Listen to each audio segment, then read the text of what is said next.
We are entering a period of time that I like to think of as the festival season very soon, and this kind of kicks it off.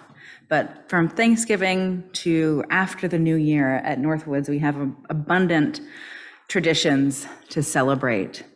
And I think this year it's very interesting because we have added many members and friends in the last year and a half who are still very new to this building and to physical community, but who have become very important to us and connected to us through our Zoom worship services. And so I encourage all of you to dig in, if you will, to the festival season here at Northwoods. And a good way to start that is to make sure and sign up for our service auction. You have heard this many a time.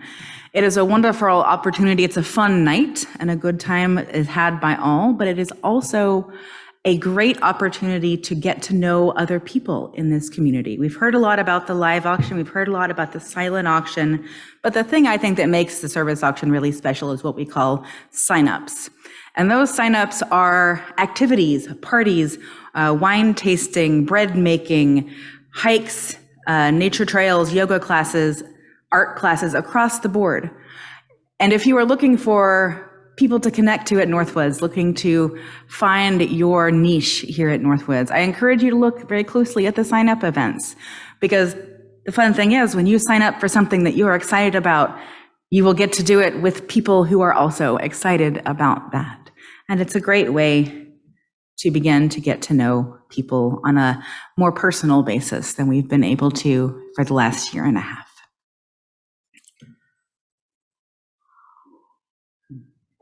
It just occurred to me, this is sort of the start of our festival, and then we kick it off with the service auction anyway. So I'm drinking water here, and you may have noticed that I also put some water down on our altar, and it's not because of all the candles, although as I put it on there, I thought, well, maybe I should get a bigger bottle. And this is a test for those of you who have been to a lot of my services. Why do you guys think I put water on our ancestors' altar? Does anybody want to make a guess? Abby? It is not from our water communion, but that is a very good guess. Water is the basis of life on this planet. Absolutely. You are on the right track. So water is composed of two elements, hydrogen and oxygen. And we're going to set aside oxygen for a little while. Well, I'm going to breathe it, but we're not going to talk about it. I want to talk about hydrogen. Like it's by itself, it's an invisible vapor, but when it combines with oxygen, it is, as you say, the thing that makes life possible here on this planet. Where do you think those little atoms of hydrogen come from? Stars in the Big Bang. I have taught you well. My work here is done. You are correct. In the very beginning, when the universe was born, hydrogen is the simplest of the atoms. And when the universe cooled after what some people call the Big Bang, what some people call the Great Radiance, when the universe began to cool, it cooled mostly into a whole lot of hydrogen atoms and not much else. Not oxygen. Oxygen was too complex. Not calcium, not gold. All of those other elements came later. But here's the amazing thing. Every single atom of hydrogen in this water and in that water and in all of our bodies right now came into existence when energy from the birth of the universe cooled into atoms. Does anybody know how old the universe is? This is a bonus question. 13.5 billion. 13.7. Rusty wins the prize. So if the atoms inside of you are mostly water, and if water is mostly hydrogen, and those hydrogen atoms are all 14 billion years old, then what does that make you?